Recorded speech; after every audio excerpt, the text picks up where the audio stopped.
Hey guys, welcome back to my channel, Riemann 1.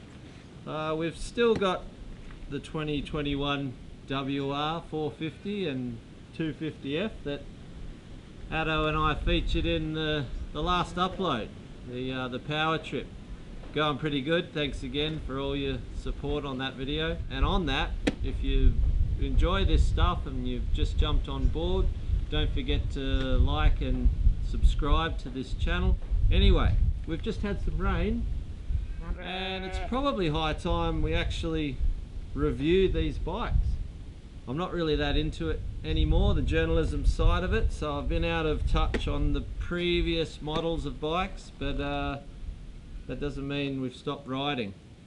Addo hasn't even ridden the 450 yet, so in fact I don't think you've even been on a trail ride, have you, mate? No, been devoted to the motocross for years and always looked at the trail bike stuff as an old man sport. But excited to get out there, and I'm getting to that age now where I think I might enjoy it a little bit more. Yeah, I think you might, and perfect weapons for it. Yeah, to be honest, mate, I think the 21 model WRs may just be the perfect introduction to enduro for an ex-pro motocrosser, because first impressions, they're pretty sharp.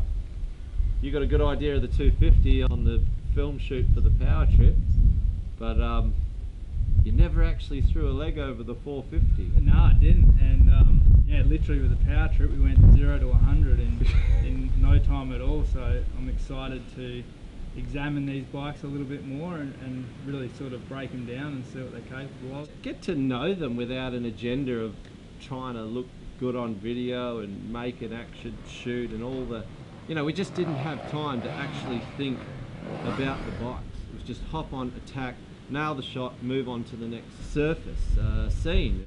But yeah, like you said, really looking forward to just going for a cruise, a trail ride, and getting to know these bikes for ultimately what they're built for and what people are buying them for. I'm fresh to these Yamahas. I've spent all of 2020 on a 2007 CR250 stroke, just an obsolete, angry weapon. Already I can feel what the modern day dirt bike is all about, so let's go.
You seem to be coping okay in the bush, Addo. Yeah.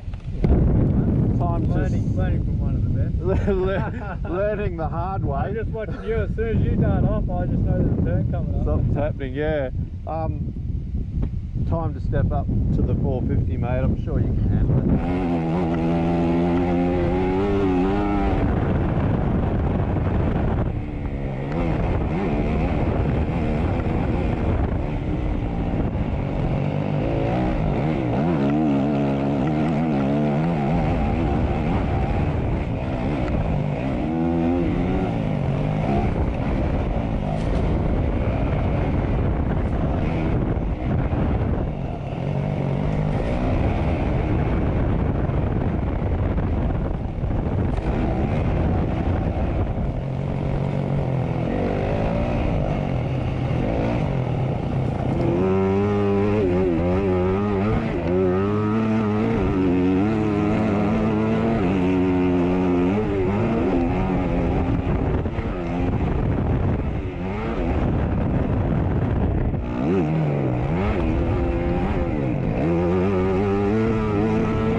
it's always nice to be on a bike when you're not thinking about, you know, split seconds and timings and competition, winning and everything else, yeah. and just really just you and the bike against the terrain was a dream. It's a credit to the bikes for that reason, and it all comes back to the video shoot where we didn't even have time to think about what they were doing or not doing right. It was just line up the shot, get it right, move on. Whereas in that sense, we were just cruising around the bush and had all the time in the world to, there's no pressure to do anything but just enjoy ourselves. And I'm a bit more familiar with this style of bike and the bush. For you, it's just kind of keep up. Here's an enduro bike, come and see what it's all about. Yep. Very, it can be a very intimidating thing for motocross riders. Yeah, and I think, you know, this bike has offered basically a motocross bike with a headlight on it, which has made the transition easy. I've never, you know, in the past, jumping over to an enduro style bike, you're riding a different animal completely, where this is definitely capable of everything that you want to throw at it, which is surprising.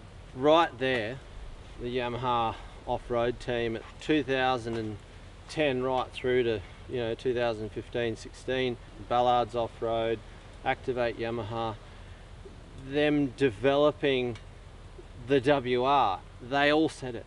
All the top off-road boys just wanted to be racing the YZ in the bush, because the early WRs, yep, they had horsepower, there was no doubt about it. Yamaha have always had the power, but in terms of chassis and dimensions, the older ones were just heavy fat farm bikes. And while that's comfortable in a trail riding sense, in race conditions, they were exactly that. And they just never had that reputation as being a race ready bike compared to the Europeans. And now all the other manufacturers have targeted that race ready feel that KTM was sort of signature for in the earlier years. And I could tell straight away with the WR, just the handlebar arrangement is so light, so clean, bare minimum. I mean, this is the off-road package, so all the street legal indicators and horn and the unnecessary crap has been taken off it.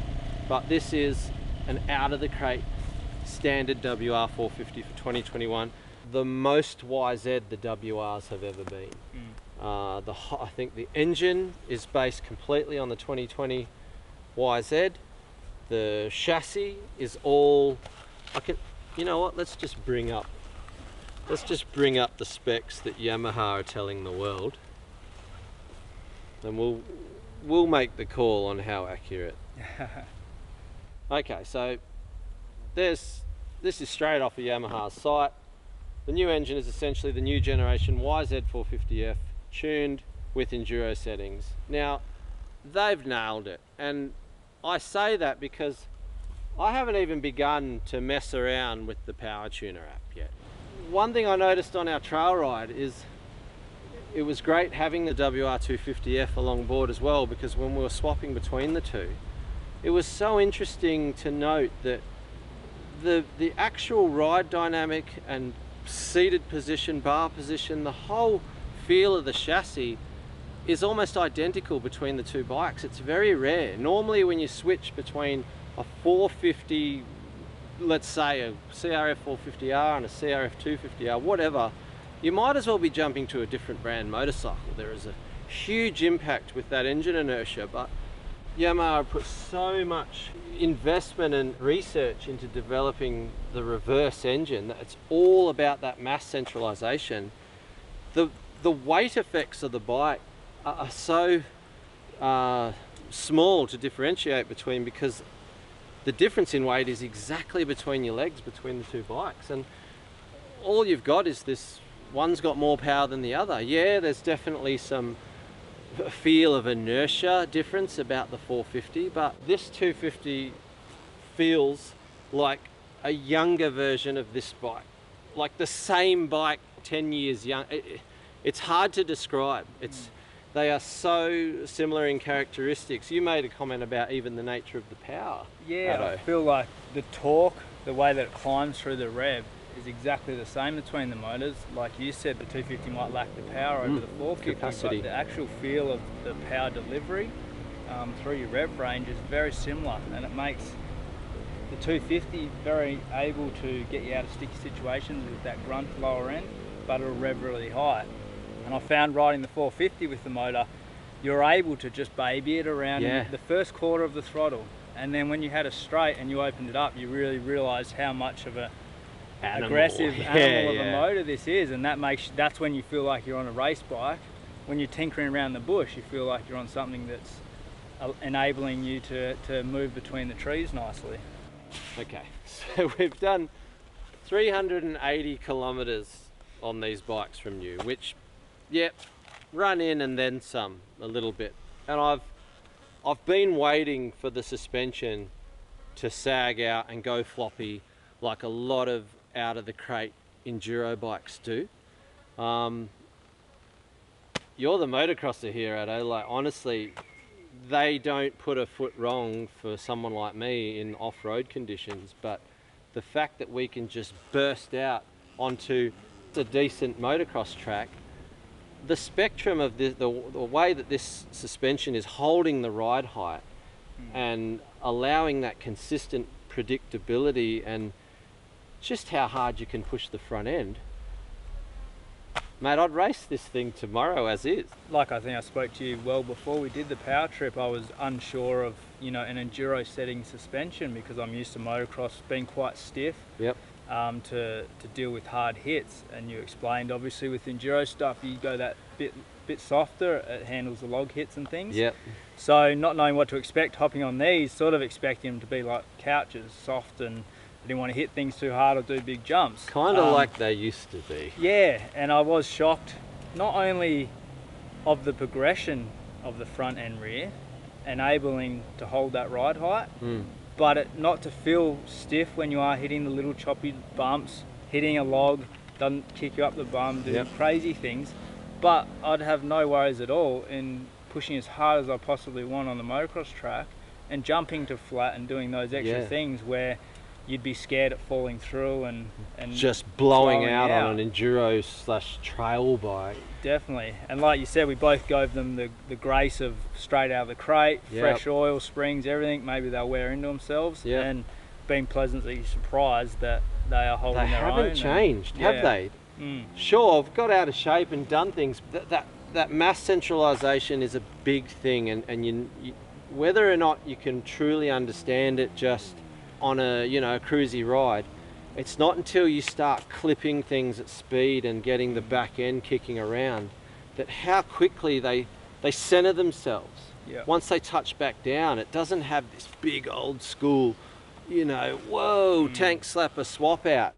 Probably sounds like we're just really pumping this thing up, but there's nothing to fault in that level of riding that I like to do. A bit of extreme enduro, a bit of motocross, but the main ride we just did in enduro, this thing, you can't really fault it. However, it blows me away that to this day, such a class, a bike with such class-leading technology in so many areas, suspension, engine, chassis, they continue to use a cable clutch. Now, when I first saw that, I just thought, somebody at Yamaha is just stuck in their ways and they're not moving. And, I've wanted to be annoyed with it when I first started riding the bike and ongoing, and to be honest, we grew up with cable clutches. They're fairly bulletproof. It really hasn't been an issue in most situations, except the real low speed extreme enduro when you're hopping logs and you need that critical action point. On the motocross track, open trails, when you're blasting, doesn't move. Haven't had to touch the 450 is not a clutchy bike anyway. It's got so much control with the throttle and the torque of the motor, but when you start getting into those real technical situations and your speed slows down and you're depending heavily on clutch action, it does move. And I'm not that savvy with the roll on, and I always forget which direction, have to think and shit, and you sort of forget. And Addo, what's your thoughts? Did you think about the cable clutch? You just got on and rode the bike? Yeah, just thought more about the throttle and twisting it. Yeah. There you go. Enough about the clutch. But that's really, honestly, my only gripe. Have a look at this.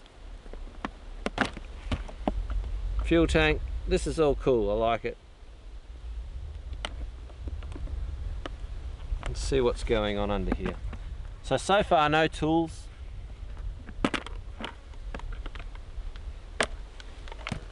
There we go.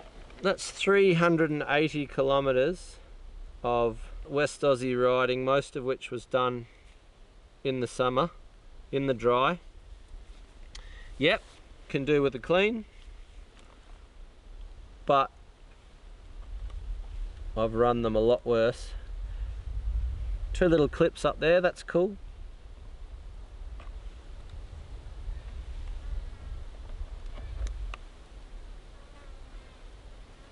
End of story. I reckon that'll do you guys for now. Bit of a half-assed review, but it's not my thing anymore. We just ride them and make videos, but I'm sure, based on what we've said, pretty epic first impression of these bikes. Honestly, I feel like I've jumped back on to the WRs at not just a good time, but the best they've ever been. I know that much. For just an out of the crate bike to do everything that I love to do, and for an ex-pro motocrosser, first introduction to the bush, really. Job done in this bike, really, both of them. What do you think, Addo? Yeah, first impressions, both very capable machines. Like we said, you can tinker with them a little bit, but I think as they are, they're going to do the job, be predictable, and hopefully bulletproof. There's probably one more test that we've got to put them through at some stage. We better go and race them. Yeah. Let's do it. Let's just leave them standard. Rock up to a race. I'll run the 450, you run the 250. We might even use a bit of electrical tape for the numbers. Yeah, let's do it. Let's just strip it back to what customers are doing and just jump in there and have a bit of fun, and I guess there's no better way to showcase the grassroots of a model platform than racing, and especially as they come out of the box. And this is it. These are dead stock WR250F, 450F for 21. Hang in there, there'll be more to come. We'll research a bit more, and you can get online and read all the specs. But yeah, I'm impressed. Don't forget to subscribe to my channel, Riemann1, and if some guru out there has got some maps done, yeah, inbox them to us. I haven't even started playing with the whole map and the app thing yet, but we'll get there. Cheers.